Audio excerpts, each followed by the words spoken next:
Ini adalah Mi-24, helikopter serang buatan Rusia yang tidak ada bandingannya di negara barat. Dalam arti, tidak ada helikopter buatan negara barat yang setipe dengan helikopter ini.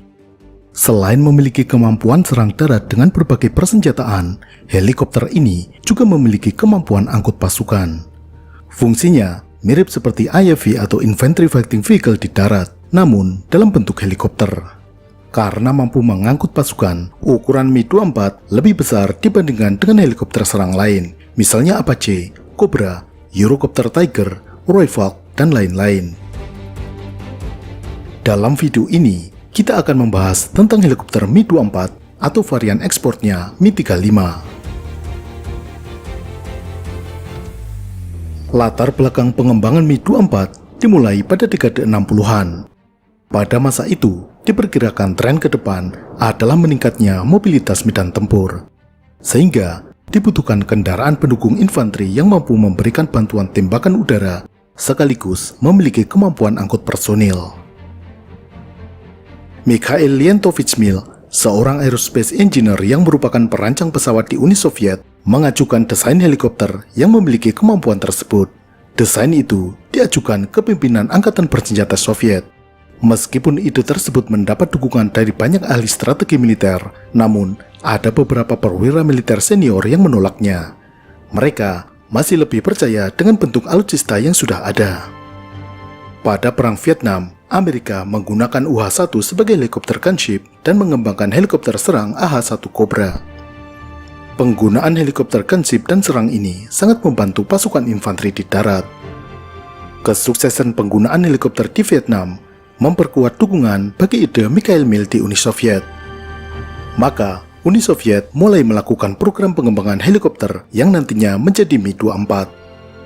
Setelah serangkaian proses desain, produksi, uji coba, perbaikan desain dan penyempurnaan, Mi-24 mulai diproduksi tahun 1970.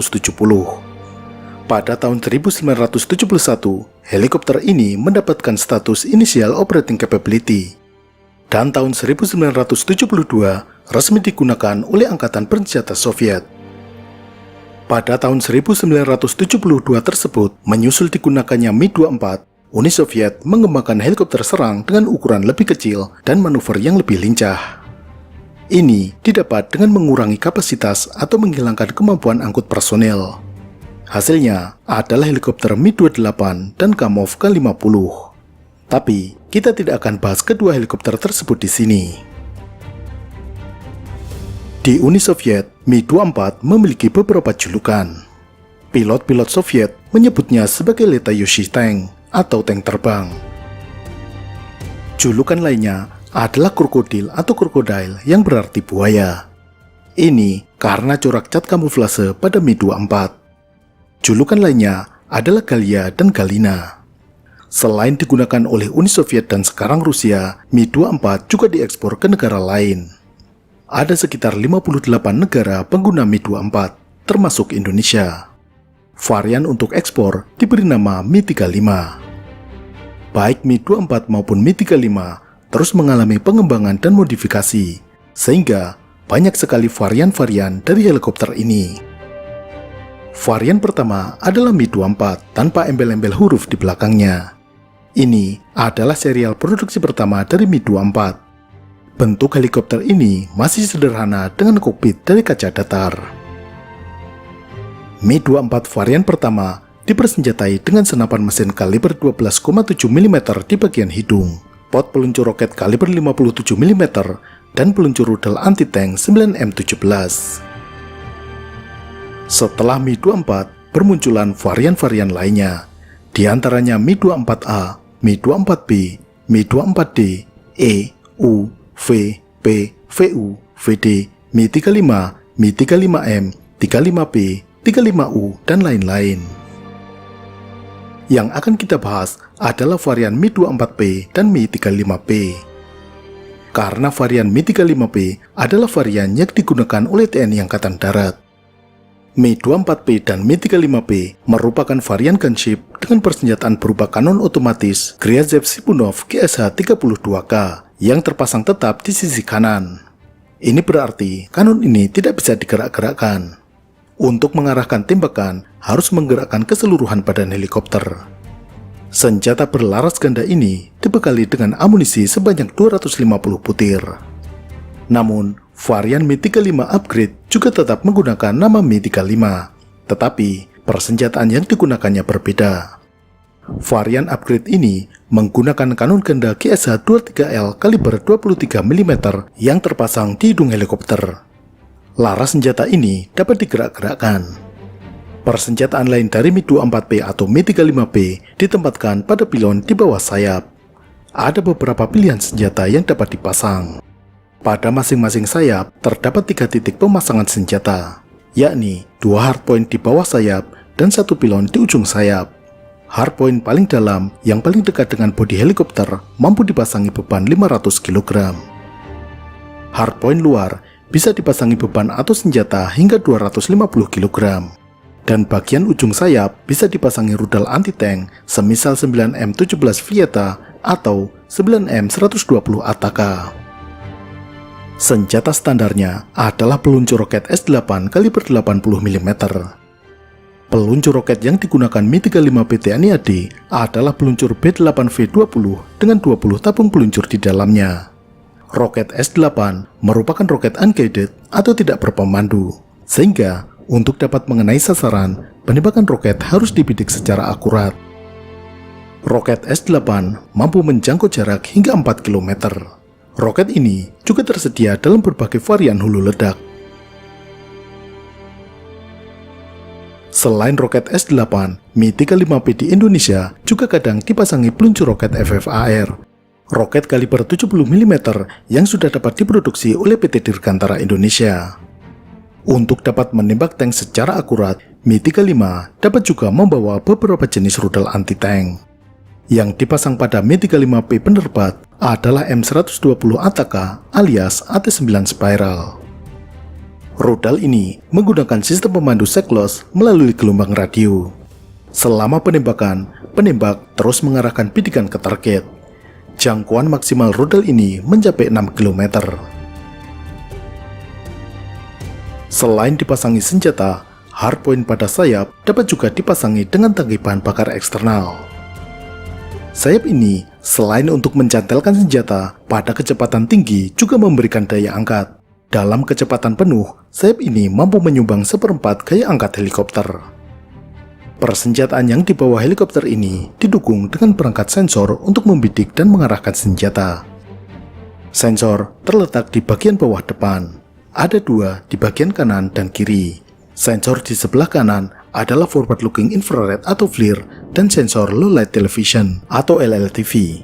Dengan kedua sensor ini, target dapat terlihat meskipun dalam kondisi cahaya redup atau bahkan gelap.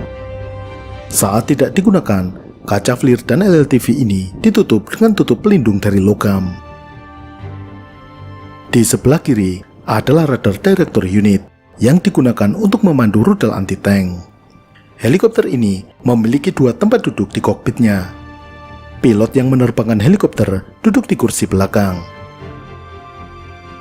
Sedangkan yang duduk di kursi depan adalah weapon system officer yang bertugas mengoperasikan senjata.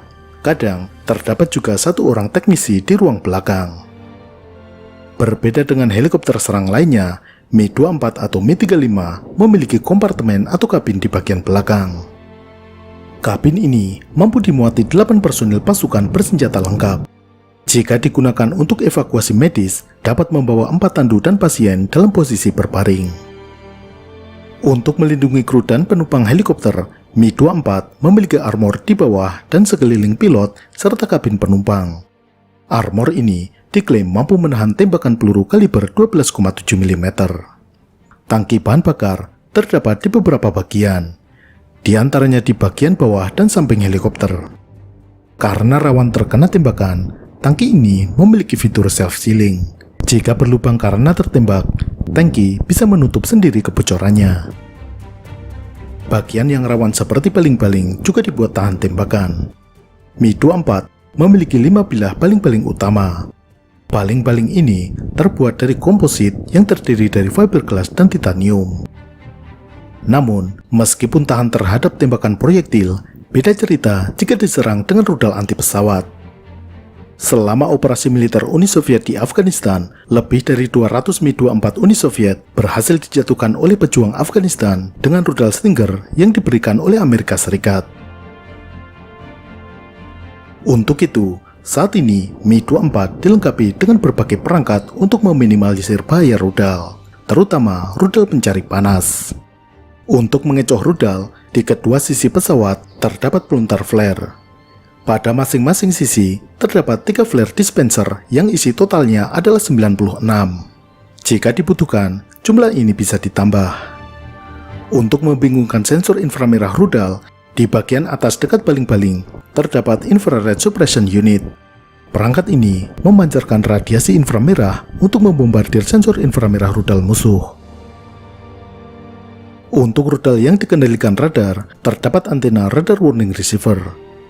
Sensor ini akan mendeteksi pancaran gelombang radar musuh yang mengendalikan rudal, sehingga pilot tahu sedang dikunci radar dan bisa melakukan upaya menghindar, misalnya turun ke ketinggian yang tak terkena pancaran radar musuh. Namun, usaha ini tentu tidak bisa menjamin 100% helikopter aman dari rudal. Di perang Ukraina, banyak Mi-24 baik milik Rusia maupun Ukraina yang tertembak jatuh. Mi-24 ditenagai dengan 2 mesin turboshaft dengan daya masing-masing 1600 kW atau 2145 tenaga kuda. Bobot kosong helikopter adalah 8,5 ton. Namun, ditambah dengan senjata, bahan bakar dan muatan, helikopter ini mampu lepas landas dengan bobot maksimum 12 ton. Kecepatan maksimal yang bisa dicapai adalah 335 km per jam, dan ketinggian terbang maksimum 4,9 km. Dengan bahan bakar penuh, mampu menjangkau jarak 450 km. Sejak diproduksi pertama tahun 70-an, hingga kini Mi-24 telah diproduksi lebih dari 3.500 unit. Ini termasuk varian ekspornya, yakni Mi-35. Di luar Rusia, Mi-24 atau Mi-35 digunakan oleh 58 negara termasuk Indonesia. Bahkan, Amerika Serikat juga memiliki dan mengoperasikan Mi-24. Helikopter tersebut digunakan untuk training agar pilot memiliki pengalaman mengoperasikan helikopter buatan Rusia. Pecahnya Uni Soviet membuat Amerika bisa mendapatkan persenjataan buatan Soviet melalui negara bekas pecahan Soviet tersebut. Bahkan, sebuah perusahaan swasta, yakni VTS Aviation LLC, punya 2 unit Mi-24 bekas Bulgaria. Helikopter tersebut kerap disewa militer Amerika untuk latihan skenario pertempuran. Mi-24 dan Mi-35 telah digunakan dalam berbagai pertempuran di dunia, mulai dari Perang Ethiopia-Somalia, Perang Soviet-Afghanistan, Perang Irak-Iran, Perang Teluk, dan yang terbaru Perang di Ukraina. Salah satu kelemahan Mi-35 adalah karena ukurannya yang relatif besar, manuvernya tidak selincah helikopter serang lainnya. Angkatan bersenjata Rusia sempat berencana mempensiunkan Mi-24. Pada tahun 2007, Rusia mengumumkan akan mengganti Mi-24 dengan helikopter serang yang tidak dilengkapi kabin pengangkut pasukan, yakni Mi-28 dan Kamov K-52. Namun, melihat kesuksesan helikopter ini saat digunakan di Suriah, rencana tersebut dibatalkan. Mi-24 tetap digunakan hingga saat ini, bahkan di-upgrade dengan penambahan sensor, avionik, persenjataan, dan perangkat penglihatan malam. Varian paling mutakhir adalah Mi-24B1M.